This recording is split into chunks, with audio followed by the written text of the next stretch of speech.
In January 2015, a group of New Zealand film students were recording outside their school at Auckland's Parnell railway station. The footage you're seeing now was recorded by a student named Chris Meir. For a few minutes, Chris and his friends were messing around and having fun as they filmed.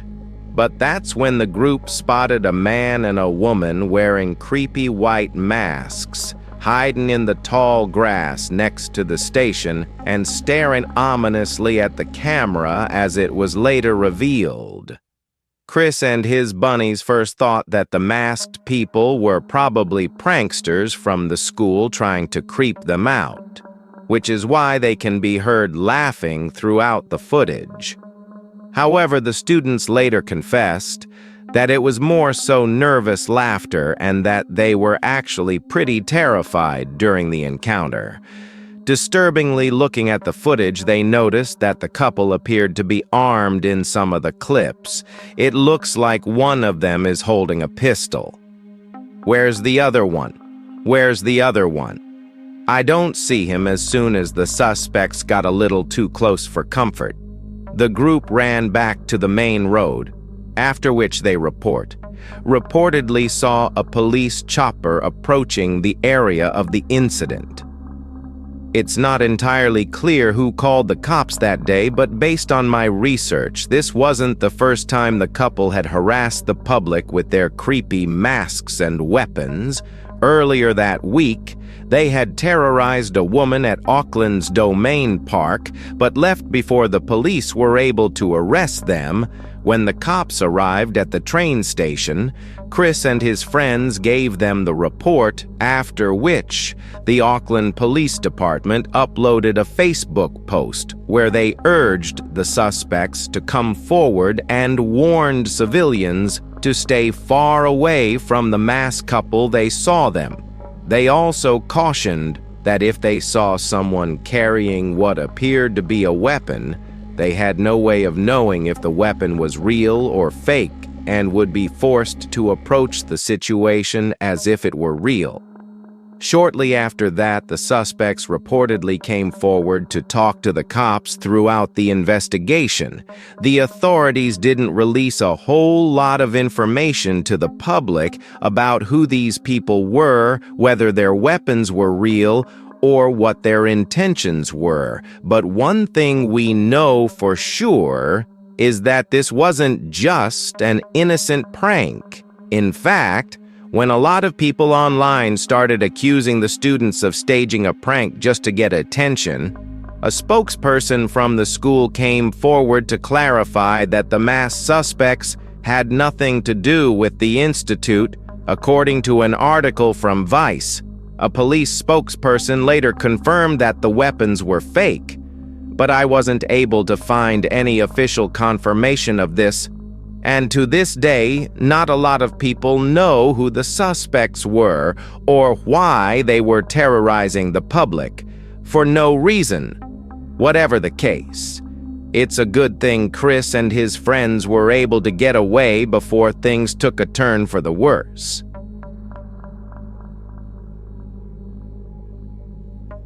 Daniel O'Neill is a YouTuber from the UK with a channel called English Woodsman. where he's been uploading videos of his wild camping, stealth camping, and woodland camping trips in the UK for almost 10 years.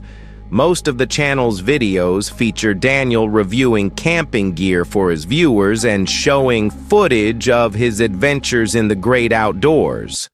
For the most part, they're pretty tame, but in August 2023, he uploaded a video of his camping trip in the woodlands close to his home. And the footage is pretty disturbing. The first part of the video pretty much just shows Daniel walking through the woods and talking to his subscribers, eating berries, and pointing out the sights on the way to the campsite at several points along the way. He pauses to mention the footprints and garbage he sees lying on the trail, indicating other people had been there in the last few days. Someone's been here. There are a lot of rubbish around here. Yeah, at state of this does get you. Don't it? After about a 20-minute walk, he sits down at a clearing where he plans to set up camp for the night and leans back on a tree to eat his noodles as he talks to the camera. It's not until around 25 minutes into the video that things start to get seriously disturbing for Daniel. Going to be out Friday night, but I'm going away Saturday. So I've got a bit of a drive as well, so I didn't want to be tired, and it's going to throw it down Friday night as well, and rain camping is really good about you.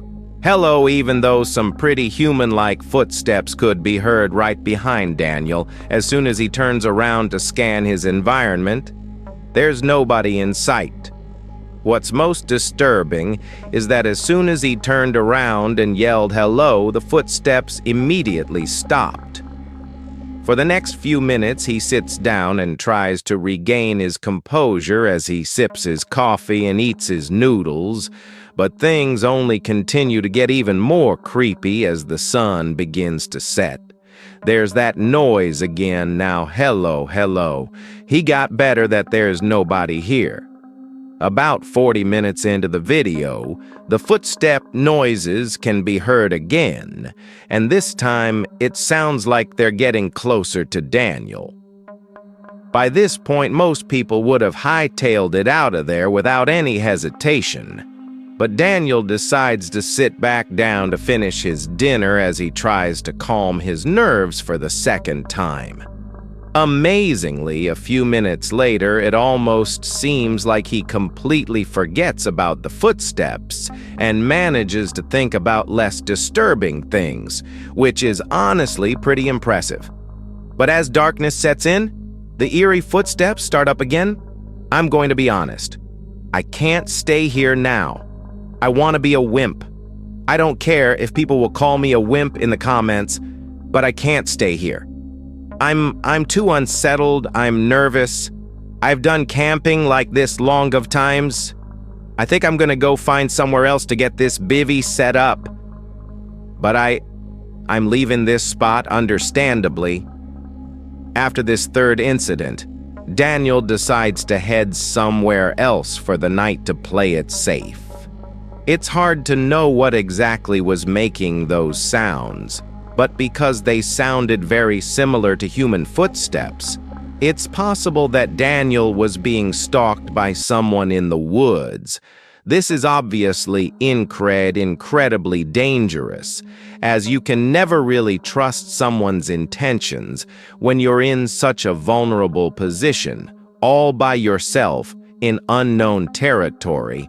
It was either that or an animal walking through the grass, but because Daniel mentioned the grass was a little wet and wouldn't have made that dry sound if an animal stepped on it. This is pretty unlikely. Also, many people in the comments mention that no animal walks that uniform, and steady they stop, go, and change. Pace constantly. Either way, it's a good thing he decided to leave, because who knows what could have happened to Daniel that night. In 2014, a man named Ethan and his wife Dani were spending a weekend together on Vancouver Island, which they had done many times before. The couple has a lot of experience on the island, and just camping in general. Vancouver Island provides an optimal camping setting. Because of its mix of scenic beaches and dense forest, the couple had many successful camping trips on the island until something truly terrifying happened to them on their final outing on the islands. Ethan and Dani were far from any roads or civilization, enjoying the solitude. They set up camp on a beach a good distance from anywhere and kept a fire going to get to the trail leaving. The beach was 1 kilometer along the beach and 2 kilometers to the road through the forest. The couple had met another camper named Leon from New Zealand, who they ran into earlier that day on the beach. Leon was planning on sleeping in his van, which he parked back up on the road. The couple invited him down to the beach for a fire, and the three shared a bottle of wine, talked amongst themselves around the fire. This is where things started to get a little creepy. The sun was starting to go down by this point, and the trio kept hearing what sounded like female voices from behind them in the bushes, dividing the beach from the forest. It wasn't too dark out yet, though, so it was still possible that they were just other hikers or campers nearby, or even a group who anchored offshore, and the sound was just bouncing in a weird way. All three of them could agree that they were hearing female voices, though. On that note, it was getting late and a little dark, so Leon said goodbye and set out to hike back to his car. Before it was too dark, Ethan and Dani stayed by their campsite and stoked the fire. Because Dani was starting to get creeped out by the voices, which continued on into the darkness. It sounded like 2 female voices speaking, but whatever that was being said was unintelligible. It sounded to the couple like the voices were not far beyond the tree line. Now they stayed up very late, tending to the fire, and only when the voices had finally stopped, they decided to put out the fire and go to sleep in the tent. Before doing so, the two had scanned the cove with the flashlight several times, looking for boats that could have been the source of the talking, but there was nothing in sight. It was around 3 a.m. when they laid down, finally ready to catch some shoddy. But about 15 minutes after 3, they laid down. Ethan and Dani heard footsteps in the area around their campsite over by where the fire was. They came from the direction of the bushes toward the inland behind them, a direction that was not traversable by people. The couple lay there hoping it was just a bear or any animal, because the only bears on the island are black bears, which usually are very timid around people. The footsteps went from the fire, then over to the tent, then back into the woods. 5 minutes later, the footsteps came back again to the fire, and now clear as day, there were 2 female voices talking gibberish. Very loudly. Their communication was not resembling any languages known to Ethan or Dani, and they seemed to be talking over each other, having what could barely be considered to be a conversation at full volume in the dead of night, very far away from civilization, without using lights to navigate through the dense brush, relatively quietly in a direction that seemed impossible to traverse on foot. The 2 voices moved from the fire pit area over to the tent, still talking. At a loud volume, they stood over the tent talking for a few seconds, then went completely dead as night silent. They went back into the woods to never be seen or heard again. Ethan and Dani lay there completely frozen and afraid. For a long time, they woke up around 11 a.m., the next day because of how late they fell asleep. They packed up first thing and never returned.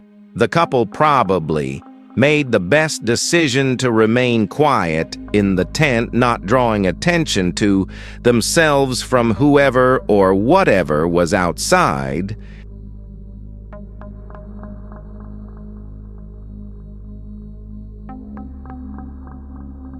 In 2023, a YouTuber who goes by the name Under the Weather decides to go camping in a remote area in Scotland. However, this solo camp went a bit different than his normal ones, and it all started when he set up camp in between two small creeks, hoping the water would give him a bit more safety from any of the wildlife around him.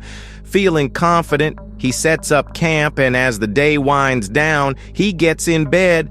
But what happens next to this day, he can't explain.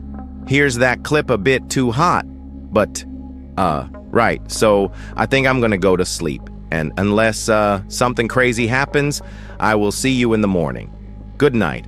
Hello, hello, hello, hello, hello. Now the thing is, I'm kind of on an island here. So there's river on that side. River on that side. It's very hard to get down here. It was a human that is typical now. I can't hear a thing, right? Turn the light off. I've got a knife in here. I've got a knife, right? Not able to get back asleep. He decides to take a weapon and venture outside to see if he could scare off whatever it was that was lurking outside of his tent.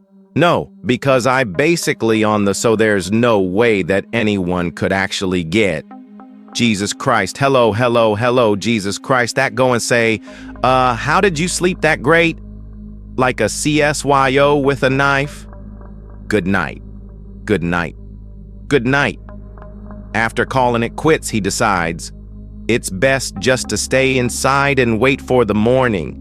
And with how he describes it, you can tell that the night really took its toll on him. Oh, I was Terry. It sounded like hysterical laughing that woke me up. I just heard somebody noises around there, like somebody was coming through the water, like, your mind running wild. And obviously I went out, had a wee look, didn't see anything. Then I heard like footsteps. I just ran back in here, and then it did go silent after a while, which was all right. So I did get back to sleep. But that's not quite where the story ends, because while packing up camp, he discovers something lying nearby which only adds to the mystery of what exactly happened that night. Pry wet. That's why I brought my own wood. Hang on a minute. Yeah, what the is that? Wait. In a pile. Over there sitting on the ground. Right? I think someone's playing silly buggers. Cite it for me to get out here. And, well, I can still live to tell another tale. Now whatever these are that were lying outside of his tent remain a mystery. But definitely let me know. What do you think about this one?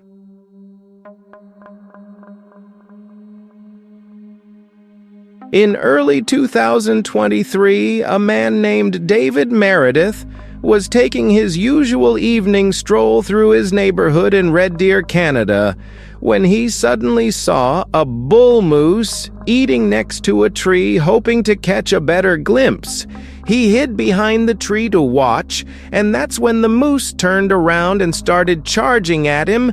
To understand how incredibly dangerous this is, keeping in mind that an adult male moose can run faster than 35 miles per hour, which is almost twice as fast as the max speed for the average human male. Even though moose aren't generally aggressive, they can easily trample and kill a human if they feel threatened, which is probably what happens here. Fearing for his life, David hoisted himself up the tree next to him to avoid getting stabbed by the moose's antlers. He just ran me up a tree as soon as he was out of the moose's reach. He started recording for about 30 seconds. The moose just stares at David, and you can hear the uploader nervous breathing as he waits for the moose to leave. but shortly after the moose starts charging back and forth with its head down, which is a clear sign that it's stressed, and would probably lead David if he were to come down or fall from the tree, based on what he mentioned to the news station that interviewed him a couple of days later. David stayed in the tree for over 10 minutes, waiting for the moose to leave him alone. When asked how he climbed up the tree, he demonstrated how he pulled himself up by a flimsy-looking branch, which is honestly one of the most concerning parts of this whole situation. That branch breaks, and David would have been at the mercy of a very angry moose and might not have lived to tell the tale. Luckily, after seeing that David wasn't coming down, the moose finally gave up and ran off, thanks to which the uploader was able to come down safely after waiting it out for around an extra half hour. In February 2018, a man named Greg Harris uploaded a GoPro video of himself riding his ATV on an unnamed trail. For the first few seconds, the footage shows pretty much exactly what you'd expect from this kind of upload, but in the blink of an eye, something extremely disturbing interrupts Greg's ATV ride. If you didn't catch it, someone had set up a metal wire between the two trees, which got caught in the uploader helmet and forced him to stop. It's pretty disturbing to think that if Greg hadn't been so lucky, he could have been decapitated by the wire.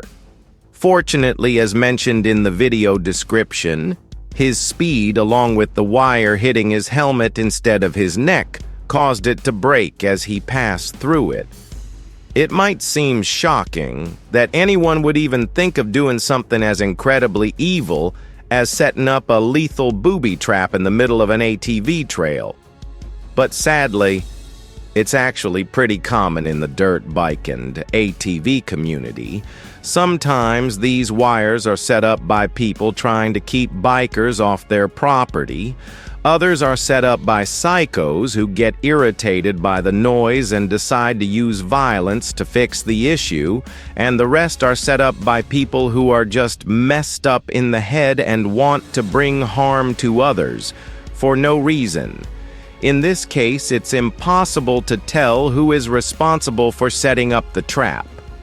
This is just one of those videos where if the wire was set up just slightly lower, the accident could have easily been fatal. Luckily, he was able to walk away with minimal injuries, and he used his video as a way to warn others to watch out for these kinds of traps, especially when riding through trees.